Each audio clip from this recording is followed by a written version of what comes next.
नमस्कार मित्रों, अपने YouTube चैनल से फील्स में आपका स्वागत करते हुए आज मैं आपके समक्ष उपस्थित हूँ मोटर व्यवस्था के जो मास्टर एक्ट में MB एक्ट 1988 के साथ। अभी तक इसके 8 अध्यायों पे हमने बहुत विस्तार से वार्ता की, जिसमें ड्राइविंग लाइसेंस की व्यवस्था, रजिस्ट्रेशन की व्यवस्था, परमिट की व्यवस्था, मानकीकरण की व्यवस्था, गति और यातायात पर नियंत्रण की व्यवस्थाओं पर विस्तार से इसके प्रावधानों को मैंने आप तक पहुंचाया है। आज हम बात करेंगे थोड़ा हाई लेवल की। मामला इंटरनेशनल होगा। आज का जो मामला होगा इंटरनेशनल होगा, और इंटरनेशनल इसलिए होगा कि मज़ेदार है कि अध्याय 9 की बात जो मैं करूँगा, इस पूरे अध्याय 9 में मात्र एक धारा है। आप सोचिए कि हमारे कानून बनाने वालों ने अगर एक धारा को एक अध्याय दिया है तो मामला कितना हाई लेवल का होगा। तो आज मामला इंटरनेशनल है। धारा 139 कहती है कि केंद्र सरकार अंतर्राष्ट्रीय वाहनों के भारत में चलने और भारत के वाहनों के विदेशों में चलने के विषय में कानून बना सकती है। उसको ये शक्तियाँ दी गई हैं कि वो कानून बना सकती है। अब यह एक बहुत ही मज़ेदार और एक बहुत ही इम्पोर्टेंट इशू है। आप अपनी गाड़ी लेके अमेरिका जाना चाहते हो कि आपको गाड़ी अपनी बहुत प्रिय है और आप वहीं चलाएंगे। मान लीजिए आपने कहीं से नैनो खरीद ली है और नैनो आपको बहुत प्रिय है और आप चाहते हैं कि आप अमेरिका में नैनो चलाएं, तो फिर कैसे चलेगी? अमेरिका में नैनो मिलेगी नहीं। तो भारत सरकार ने इसको लेकर के बहुत क्लियर कट ये नियमावली जारी कर दी है। इस नियमावली का एक बहुत ही महत्वपूर्ण पार्ट है जिसको कहते हैं कि इंटरनेशनल ड्राइविंग परमिट, IDP। हम लोग भारत वाले लाइसेंस कहते हैं, विदेश वाले परमिट कहते हैं। इसको ड्राइविंग परमिट कही जाती है, हम लोग इसको लाइसेंस कहते हैं। अमेरिका में आप जब जाएंगे, इंग्लैंड में जब जाएंगे तो वहाँ पर परमिट मिलेगी, ड्राइविंग परमिट। तो ये इंटरनेशनल ड्राइविंग परमिट के नियम हैं। अब इन दोनों नियमों के बारे में बहुत डिटेल से जानना आपको ज़रूरी है। इन नियमों का है क्या, मतलब क्या है, कैसे हैं। सबसे पहले सन 1949 में जिनेवा में कन्वेंशन हुई, कन्वेंशन ऑन रोड ट्रैफिक। आप जानते हैं ना, जिनेवा कन्वेंशनों का शहर रहा है। यूनाइटेड नेशंस जब बना तो उसके सारे कन्वेंशन जिनेवा में ही होते थे। तो जिनेवा में कन्वेंशन हो गई। वहाँ पर करीब 70 देशों ने यह आपस में संधि की कि हम एक दूसरे के देश के ड्राइविंग लाइसेंस को मान्यता देंगे। उसके बाद 1968 में वियना में कन्वेंशन हुई। आप जानते हैं वियना भी कन्वेंशनों का शहर है। तो Vienna convention on road traffic, United Nations ने कन्वेंशन की। वहाँ पर 120 देशों ने तय किया कि हम एक दूसरे के देश में जारी किए गए ड्राइविंग लाइसेंस को अनुमति देंगे, मान्यता देंगे। यूनाइटेड नेशंस के अध्याय 11 में इसका बहुत विस्तार से वर्णन किया गया है। एक चीज़ और आपको थोड़ा सा बता दूं कि चीन, पाकिस्तान, जर्मनी और नेपाल, इनको नज़र डाल के देखिए ये लोग कौन हैं। चीन, पाकिस्तान, जर्मनी और नेपाल, ये चारों भाई इस संधि में शामिल नहीं हैं। यानी कि भारत का ड्राइविंग लाइसेंस इन चारों देशों में मान्य नहीं होगा। इसको जाने रहिएगा। और मैं इसके ऊपर आपको सिलसिलेवार तरीके से बताता हूँ कि है क्या। CMBR की धारा 2T में परिभाषित किया गया है, बिंदु संख्या 14 में, कि इंटरनेशनल ड्राइविंग परमिट क्या होती है। इन्होंने कहा कि किसी भी RTO द्वारा किसी भी दूसरे देश में गाड़ी चलाने के लिए जो नियमित ड्राइविंग लाइसेंस धारक हैं उनको एक अतिरिक्त लाइसेंस दिया जाएगा, जिसको कि हम इंटरनेशनल ड्राइविंग परमिट कहेंगे। CMBR की धारा 14 कहती है कि यह जो फार्म होगा इसका प्रारूप 4A होगा। जो भारत का लाइसेंस है उसका प्रारूप संख्या 4 है और इंटरनेशनल का 4A है। अब इंटरनेशनल लाइसेंस लेने के लिए आपको करना क्या है, जो सबसे इंपॉर्टेंट चीज़ है। आप चाहते हैं कि इंटरनेशनल ड्राइविंग परमिट आपको मिल जाए, तो इसके लिए आपको क्या करना होगा। इसके लिए सबसे पहले आपको अपने ज़िले के ARTO के यहाँ ऑनलाइन फार्म भरना होगा, अप्लाई करना होगा, और उसमें कुछ अभिलेख लगेंगे। अब अभिलेख कौन कौन से लगेंगे? आपका वैलिड ड्राइविंग लाइसेंस होना चाहिए आपके पास, लोकल भारत वाला, नंबर 1। नंबर 2, 1,000 रुपये इसकी फीस जमा होती है, इसकी रसीद लगानी होगी। 3 पासपोर्ट रंग के फ़ोटो देने होंगे और एक आपको मेडिकल फिटनेस देनी होगी कि आप मेडिकली फिट हैं, कोई संक्रामक रोग आपको नहीं है, आपकी विज़न सही है, आपके हाथ पांव सही है, आप मेंटली कोई विक्षिप्तता के शिकार नहीं हैं या ब्लड प्रेशर इत्यादि, जिससे कि मुख्य लक्ष्य क्या है मेडिकल का कि आप गाड़ी पे कंट्रोल रख पाते हैं कि नहीं रख पाते हैं। कोई ऐसी सिचुएशन तो नहीं कि आप गाड़ी पर से नियंत्रण खो दें और दुर्घटना कर बैठें। इसके अलावा आपको उस देश की सिटीजनशिप का प्रमाण पत्र होना चाहिए, या अपना पासपोर्ट रख लीजिए, विदेश जा रहे हैं तो वो सबसे बेहतर है कि पासपोर्ट आपके पास होना चाहिए। और जहां आप जा रहे हैं, जो व्यक्ति आपको गाड़ी चलाने के लिए बुला रहा है, वहां का वीज़ा होना चाहिए। यदि आप यात्रा पे भी जा रहे हैं तो आपके पास टूरिस्ट वीज़ा होना चाहिए, वर्क परमिट होनी चाहिए। मान लीजिए आपको टेस्ला कंपनी ने अपने लिए बुला लिया तो वीज़ा जारी करेगी ना, तो वीज़ा जारी होना चाहिए, तभी आपको इंटरनेशनल ड्राइविंग परमिट मिलेगी। ये सारी बातें मैं आपको इसलिए बता रहा हूँ कि अभी पिछले दिनों एक हमारे ही भारत के उद्दंड आदमी ने गलत यू टर्न लेकर के अमेरिका में एक्सीडेंट कर दिया, और उस एक्सीडेंट का दुष्परिणाम इतना हुआ कि अमेरिका ने अब विदेशी ड्राइवरों को परमिट देना ही बंद कर दिया। और तो और जो इस तरह के ड्राइवर हैं जिन्होंने यातायात नियमों को तोड़ा, उनको अब उनकी वर्क परमिट ख़त्म कर दे रहे हैं।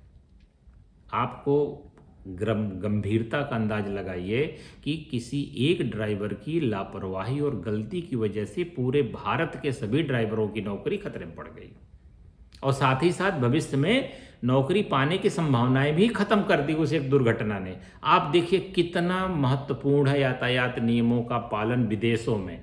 हमारे यहाँ रोज यू टर्न, गलत रॉन्ग साइड रोज टक्कर मार रहे हैं, हम उतना कंट्रोल नहीं कर पा रहे हैं, जबकि विदेशों में अमेरिका ने इतना सख्त कदम उठाया।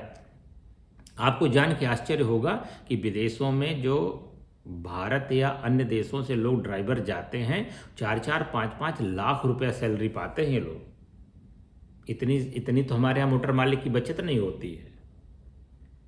तो इसलिए गंभीरता से आज ये मुद्दा मैंने आपके सामने रखा है कि ड्राइविंग लाइसेंस में खास तौर पे जो इंटरनेशनल ड्राइविंग लाइसेंस है वो इतना महत्वपूर्ण है। CMBR का नियम 15 कहती है कि ड्राइविंग टेस्ट आपका अवश्य होगा।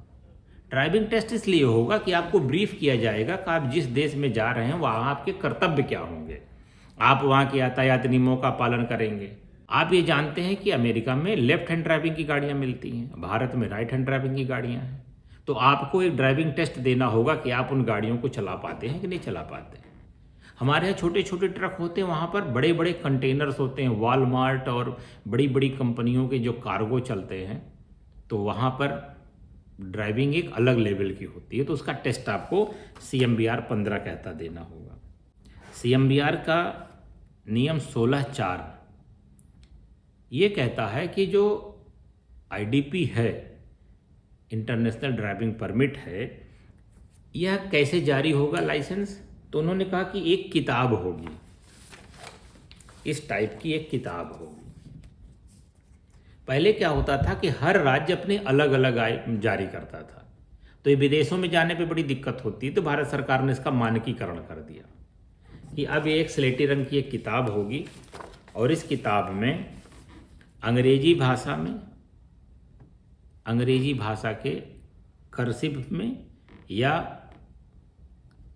कैपिटल अक्षरों में चीज़ें अंकित होंगी। पेज 3 पर वियना कन्वेंशन के जो संधि करने वाले देश हैं 120 देश, उनका नाम लिखा रहेगा। पेज 4 और 5 पे ड्राइवर का विवरण होगा। क्या क्या होगा? ड्राइवर का नाम, ड्राइवर के पिता का नाम, ड्राइवर का जन्म तिथि, ड्राइवर का अस्थायी पता, ड्राइवर का पुराना ड्राइविंग लाइसेंस जो उसको मूल मिला हुआ है अपने ज़िले में, इसके साथ ही साथ गाड़ी वो किस कैटेगरी की चला पाता है वो विवरण, और निषिद्ध देश कौन कौन से, किन किन देशों में इंटरनेशनल ड्राइविंग परमिट नहीं जारी है, ये सारा विवरण पेज नंबर 4 और 5 पे होगा। गाड़ियों की कैटेगरी के बारे में मैं आपको बताऊं कि यूनाइटेड नेशंस 5 प्रकार की गाड़ियां कैटेगराइज करता है।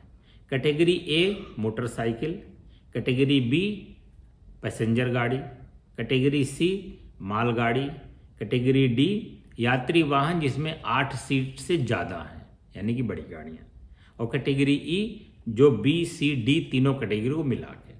अब इनको भारत के संबंध में कैसे समझेंगे आप? भारत में जो ड्राइविंग लाइसेंस मिलता है वो मिलता है इन कैटेगरियों में। देखिए, एम कैटेगरी में, एम कैटेगरी मतलब सवारी ढोने वाली गाड़ियाँ, एन कैटेगरी जिसको हम मालवाहक कहते हैं, टी कैटेगरी जिसमें एग्रीकल्चर के ट्रैक्टर और बड़े बड़े ट्रेलर्स हैं, और एल कैटेगरी 2-3 व्हीलर गाड़ियाँ। आपको नहीं होगा, जब आप अभी ड्राइविंग लाइसेंस को देखिएगा तो उस पर लिखा रहता है L1 L2। L1 का मतलब 2 पहिया वाहन, L2 का मतलब 3 पहिया वाहन, जिसको हम लोग LMB HMB ये सब कहते हैं ना। ये सब हमारी बोलचाल की भाषा है, जो तकनीकी भाषा है, जो कानून में भाषा है वो यही है। एम का मतलब सवारी, एन का मतलब मालवाहक, टी का मतलब एग्रीकल्चर, एल का मतलब 2 पहिया वाहन। तो ये कैटेगरी लिखी रहेगी कि यह ड्राइवर जो विदेश जा रहा है ये किस कैटेगरी की गाड़ी चलाने में समर्थ है। पेज नंबर 6 और 7 पे ये ड्राइवर की सारी सूचनाएं फ्रेंच भाषा में लिखी होंगी। आपको जान के आश्चर्य होगा कि यूनाइटेड नेशंस में अंग्रेजी के बाद सर्वाधिक जो बोलने वाली भाषा है वो फ्रांस की है, फ्रेंच। तो इसलिए फ्रेंच भाषा में भी सारे विवरण दर्ज होंगे। पेज नंबर 10 पे उसका घरेलू डीजल विवरण दर्ज होगा। पेज नंबर 11 कहता है कि 1968 के वियना कन्वेंशन में जो हस्ताक्षर करने वाले देश हैं उनकी सूची दर्ज होगी। और पेज नंबर 12 जो सबसे पीछे का पेज है वहाँ पे भारत के विदेश मंत्रालय का हेल्पलाइन नंबर अंकित होगा। ये इंटरनेशनल ड्राइविंग परमिट बुक का मानकीकरण है। जैसे इस तरह से बुक बनेगी तो उसका ये मानकीकरण है। अब भारत के सभी राज्य इसी प्रकार से बुक जारी करेंगे। मनमाने तौर पर नीला, पीला, हरा, लाल नहीं जारी होगा। तय कर दिया गया है कि वो स्लेटी रंग का एक बुकलेट जारी होगी जिसमें ये 12 पेज होंगे, और किस पेज पे क्या सूचना लिखी जाएगी सबका स्टैंडर्ड फॉर्मेट बना दिया गया। अब इससे जुड़ी हुई कुछ महत्वपूर्ण बातें। पहली चीज, इंटरनेशनल ड्राइविंग परमिट केवल भारत के नागरिकों को जारी किया जाएगा। विदेशी नागरिक तो ऐसे भी नहीं पा सकते थे, NRI भी नहीं पा सकते। ये सबसे इंपॉर्टेंट चीज़ है कि NRI के लिए ये सुविधा उपलब्ध नहीं है। ये सुविधा केवल भारत के नागरिकों के लिए उपलब्ध है, और उन नागरिकों के लिए उपलब्ध है जिनके पास अपना वैध ड्राइविंग लाइसेंस है। भारत में धारा 3 मोटर वाहन अधिनियम की धारा 3 के तहत जारी किया हुआ वैध ड्राइविंग लाइसेंस जिसके पास है उसी को इंटरनेशनल ड्राइविंग परमिट भी जारी की जाएगी। यह परमिट 1 वर्ष के लिए वैध होगी। 1 साल के लिए ये दी जाएगी परमिट। अगर आपका वीज़ा बढ़ जाता है तो आप आकर के अपनी परमिट की अवधि बढ़वा सकते हैं। या फिर एक सुविधा ये भी है कि यदि आप चाहें तो अमेरिका में रह के वहाँ का लोकल ड्राइविंग लाइसेंस भी ले सकते हैं। यूरोपीय देशों में सुविधा उपलब्ध है। यदि आपकी कंपनी जिसमें आप गए हैं काम करने वो वर्क परमिट में लंबे समय तक का प्रमाण पत्र जारी कर देती है तो आपको लोकल ड्राइविंग लाइसेंस भी मिल सकता है। आपके ऊपर जिस मेजबान देश में आप जा रहे हैं उसके ड्राइविंग रूल्स लागू होंगे। ऐसा नहीं कि भारत वाले नियम आप वहाँ लगाने लगिए ना, वहाँ पे वहाँ के नियम लागू होंगे, वहाँ के जुर्माने लागू होंगे, वहाँ की पुलिस लागू होगी। ये भारत के होमगार्ड वाला मामला नहीं रहेगा कि हमारे चाचा विधायक हैं और धमका के आप चले जाएंगे। वहाँ पर तो इतना बुरा इम्पैक्ट पड़ता है कि आपकी वर्क परमिट कैंसिल हो जाती है। यह 102 देशों में मान्य है जैसे मैंने कहा, और मैंने कहा कि आपको चीन, पाकिस्तान, जर्मनी और नेपाल में ये आपका इंटरनेशनल ड्राइविंग परमिट मान्य नहीं है। यानी कि आप यहाँ से जो आपको ड्राइविंग लाइसेंस इंटरनेशनल जारी होगा तो उसको लेकर आप इन 4 देशों में गाड़ी नहीं चला सकते। ये लोग वियना कन्वेंशन में हस्ताक्षर नहीं किए हैं। नियम 16(5) एक छोटी सी सुविधा देती है जो हमारे ऑटोमोबाइल मैन्युफैक्चरर कंपनियां हैं बड़ी बड़ी, तो ये अपने यहाँ किसी भी व्यक्ति को इंटरनेशनल ड्राइविंग परमिट जारी कर सकती हैं।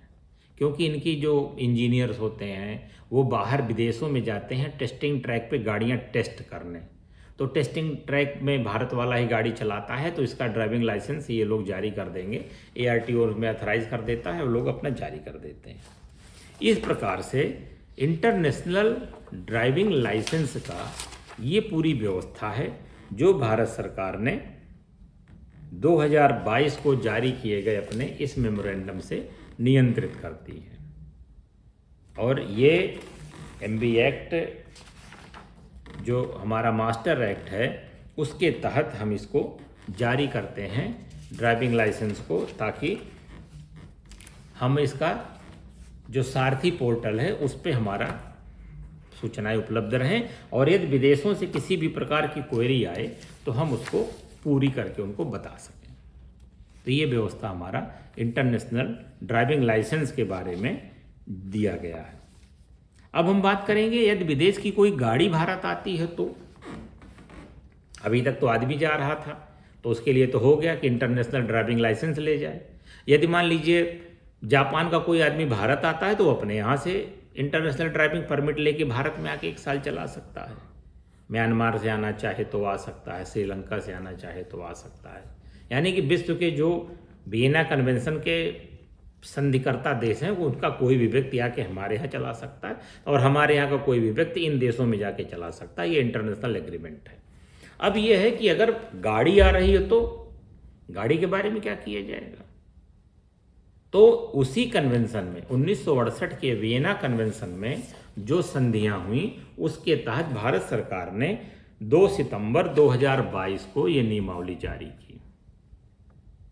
ये नियमावली 2 प्रकार के वाहनों पर लागू होती है। एक तो विदेश से कोई वाहन भारत आ रहा हो और उसको भारत में चलना हो, उस पर लागू होती। दूसरा, कोई विदेश का वाहन भारत से गुजरता हुआ अगले देश को जा रहा हो।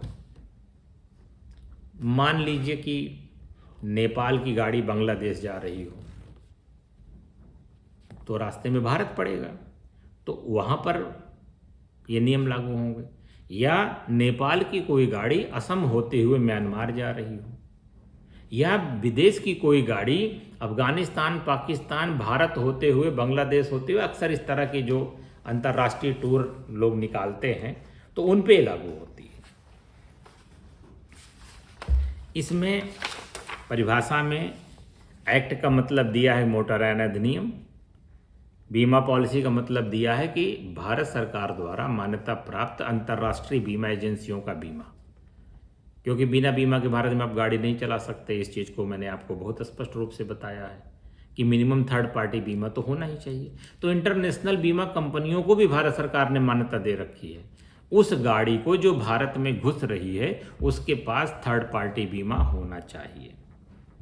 साथ ही साथ उस व्यक्ति के पास इंटरनेशनल ड्राइविंग परमिट होनी चाहिए, क्योंकि मैंने फिर कहा धारा 3 कहती है कि बिना ड्राइविंग लाइसेंस के भारत में गाड़ी आप नहीं चला सकते हैं, तो आपके पास इंटरनेशनल ड्राइविंग परमिट होनी चाहिए। इसी प्रकार से गैर परिवहन यान यानी कि पैसेंजर गाड़ी होनी चाहिए। इसी प्रकार से भारत के साथ साथ विदेश में भी लागू किए गए PUC सर्टिफिकेट आपके पास होने चाहिए। 6 महीने से ज़्यादा पुराना ना हो। यदि 6 महीने से ज़्यादा पुराना है तो भारत में आके आपको नया PUC लेना पड़ेगा। इसी प्रकार से उस गाड़ी पर रजिस्ट्रेशन नंबर प्लेट होनी चाहिए।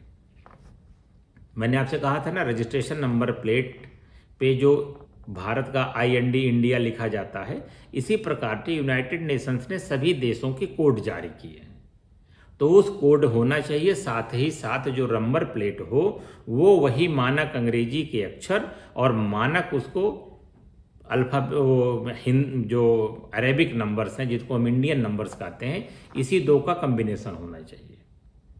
या जैसे मैंने आपसे कहा था यूनाइटेड नेशंस की गाड़ी हो तो UN लिखा होगा।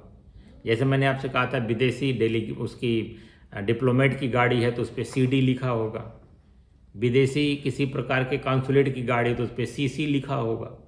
और यदि किसी देश से संबंधित गाड़ी, प्राइवेट गाड़ी, तो उस पर उस देश का कोड लिखा होगा। जैसे भारत की गाड़ी पे बताया था मैंने, नंबर प्लेट पे बाईं तरफ किनारे नीले अक्षरों में IND इंडिया लिखा रहेगा। नियम 3 कहता है कि भारत में प्रवेश करने वाले दूसरे देश के गाड़ियों का रख रखाव और निर्माण इस प्रकार किया जाएगा कि इसके चलाने वाले व्यक्ति के कंट्रोल में हरदम रहे। कंट्रोल में रहने का मतलब ऐसा ना हो कि कोई आदमी चोरी करके आपकी गाड़ी लेके चलाने लगे। नंबर 1। नंबर 2, आप किसी दूसरे व्यक्ति को चलाने के लिए दे दीजिए। नंबर 3, उसकी बनावट ऐसी हो, left hand driving, right hand driving की बजाय बीच की ड्राइविंग का कोई व्यवस्था बन जाए। कई देशों में होता है, हो सकता है मैन्युफैक्चरिंग बीच की कर दें, तो भारत सरकार ने कहा नहीं, बीच में जो सेंट्रल ड्राइविंग स्टीयरिंग है वो हम अलाउ नहीं करेंगे। तो गाड़ी ऐसी बनी होनी चाहिए कि जो विदेश से आया हुआ व्यक्ति है उसके पूरी कंट्रोल में रहे। जो डॉक्यूमेंट्स हैं, मेजबान देश में ठहरने के अवधि के दौरान निम्नलिखित दस्तावेज बहुत ज़रूरी होंगे। नंबर 1 होगा अंतर्राष्ट्रीय चालन परमिट, जिसको मैंने IDP आपसे कहा। रजिस्ट्री प्रमाण पत्र, उस गाड़ी का जो RC है प्लस नंबर प्लेट उस पर लगी हो। बीमा पॉलिसी उसके पास होनी चाहिए, मिनिमम थर्ड पार्टी बीमा, और PUC उसके पास होनी चाहिए। ये दस्तावेज होने बहुत ज़रूरी हैं। साथ ही साथ मोटरयान चलाने वाला व्यक्ति सभी दस्तावेज भारत में प्रवेश करते समय और भारत में रहने के समय परमानेंट अपने पास ओरिजिनल रखेगा। ऐसा नहीं कह सकता कि मैं होटल में रखाया हूँ, मैं रेस्टोरेंट में रखाया हूँ, मैं रिजॉर्ट में रखाया हूँ। परमानेंट अपने पास रखेगा। ये तो खैर भारत के लोगों पे भी लागू होता है कि कोई भी अभिलेख घर पे नहीं रखेंगे। इसके अलावा दस्तावेज अंग्रेजी के अलावा यदि किसी अन्य भाषा में है तो अंग्रेजी का ट्रांसलेटेड वर्जन भी आपके पास होना चाहिए। मान लीजिए आप फ्रेंच सब लेकर आए हैं, जैपनीज़ भाषा में लेकर आए हैं, या अफ्रीका की तमाम ऐसी भाषाएं, लिपियां हैं, स्वाहिली है जिसको हम लोग नहीं जानते, तो वो उस भाषा में रहेगा। साथ ही साथ अंग्रेजी भाषा में उसका अनुवादित प्रति भी होनी चाहिए। ये जब आप विदेश से चलिए या भारत से विदेश जाइए तो आप भी करिएगा। आपके पास तो अंग्रेजी में है, तो अंग्रेजी के साथ साथ अगर वहाँ की लोकल भाषा में भी हो जाए तो बहुत उत्तम बात है। नहीं तो अंग्रेजी है, मान्यता प्राप्त है, फ्रेंच है, मान्यता प्राप्त है, 2 भाषाओं से काम चल सकता है। नंबर प्लेट के मामले में उन्होंने यही कहा है कि केवल अंग्रेजी के अतिरिक्त यदि अन्य किसी भाषा में है तो आगे पीछे अंग्रेजी भी लिखी होगी। ये नंबर प्लेट बहुत ज़रूरी है। नियम 5 में एक बहुत अच्छा प्रतिबंध लगाया गया है। ऐसा नहीं है कि आप विदेश से गाड़ी लेकर आए, लगे यहाँ सवारी ढोने, लगे टूरिस्ट ढोने, आप यहाँ लगे यहाँ पर अपना माल लाद के ढोने। तो ये कहते हैं कि भारत के अतिरिक्त किसी अन्य देश में रजिस्ट्रीकृत मोटर वाहन भारत के क्षेत्र में स्थानीय यात्रियों और मालों का परिवहन नहीं करेगा। ऐसा नहीं है कि आप यहाँ सवारी ढोने लगी कि चलो चाय वाय का खर्चा निकल जाएगा। मान लीजिए हमारे श्रीलंका से आए हुए मित्र हैं या अन्य देशों से आए हुए हमारे टूरिस्ट हैं, तो कृपया आप ऐसा मत करिएगा। और आप भी कहीं जाइएगा तो ऐसा मत करिएगा कि यहाँ से अफ्रीका चले गए, पता लगा कि कीनिया से 2 सवारी बैठा लिए कि चलो इनको ले चल के हम केप टाउन में उतार देंगे, 10,000 चाय पानी का मिल जाएगा। जैसे कि अपने यहाँ करते हैं, लग्जरी गाड़ियों में ड्राइवर से इसे सवारियाँ बैठा लेते हैं कि राह का खर्चा निकल आएगा। तो ये सब मत करिएगा। नियम 6 कहता है कि भारत में जो भी विदेशी गाड़ी आएगी वो भारत के लोकल कानूनों का पूरी तरह से पालन करेगी। भारत के सारे यातायात के कानून उसके ऊपर लागू होंगे। मैंने आपसे पहले कहा था कि जब आप भी विदेश जाएंगे तो विदेश के उस देश का जो भी मोटर व्हीकल का कानून होगा सब आप पे लागू होगा। उसी प्रकार से विदेश से आए हुए लोगों का भी यही कर्तव्य है कि भारत के सभी यातायात नियमों का पालन करेंगे। धारा 120 और 121 MB एक्ट में इसके स्पष्ट प्रावधान किए गए हैं। सबसे इम्पोर्टेंट प्रावधान क्या था कि यदि आपकी लेफ्ट हैंड स्टीयरिंग है तो इसका पीछे बोर्ड आप लगाएंगे, क्योंकि भारत में राइट हैंड स्टीयरिंग है। यदि आप लेफ्ट हैंड स्टीयरिंग गाड़ी चला रहे हैं भारत में तो पीछे इसका बोर्ड आप लगाएंगे। मैंने आपसे कहा था कि एक नीले रंग का स्क्वायर होगा और उसमें लेफ्ट हैंड ड्राइविंग का एक सिग्नल लगा रहेगा। इसी प्रकार से इसका नियम 7 जो आखिरी नियम है वो ये कहता है कि यदि नियमों में भारत और अन्य देशों के बीच द्विपक्षीय समझौतों के बीच में कोई विवाद होता है तो बाद वाला प्रबल होगा। यानी कि यदि कोई भारत का कानून और जो विदेश से संधि हुई वो कानून के बीच में कोई विवाद हो जाए तो जो विदेश से संधि हुई है वो ही महत्वपूर्ण होगी, क्योंकि अंतर्राष्ट्रीय कन्वेंशंस की मान्यता लोकल कानून से ऊपर होती है। ये इंटरनेशनल रिलेशन का बहुत ही बेसिक जो फार्मूला है। तो इस प्रकार से मित्रों, अंतर्राष्ट्रीय संचरण के लिए जो गाड़ियां हैं और ड्राइविंग लाइसेंस हैं, इन दोनों के बारे में मैंने आपको विस्तार से बताया। और एमबी एक्ट के अध्याय 9 के धारा 139 के तहत जो नियम बनाने की शक्ति मिली हुई थी, उस नियम के तहत भारत सरकार ने ये नियमावली जारी की है। और धारा 3/4 एमबी एक्ट में जो ड्राइविंग लाइसेंस की पावर है, उसके तहत भारत सरकार ने इंटरनेशनल ड्राइविंग परमिट की ये नियमावली जारी की है। तो बने रहिए हमारे साथ। इस वीडियो में हमने आपको इन दोनों अंतर्राष्ट्रीय मुद्दों पर बहुत ही स्पष्ट रूप से जो भी तथ्य किताबों में, नियमों में हैं, उनको मैंने आपको बताया है। इसके बारे में और विस्तार से जानने के लिए इस पूरी वीडियो को अच्छी तरह से 2 बार 3 बार देखें, सुने, जानें।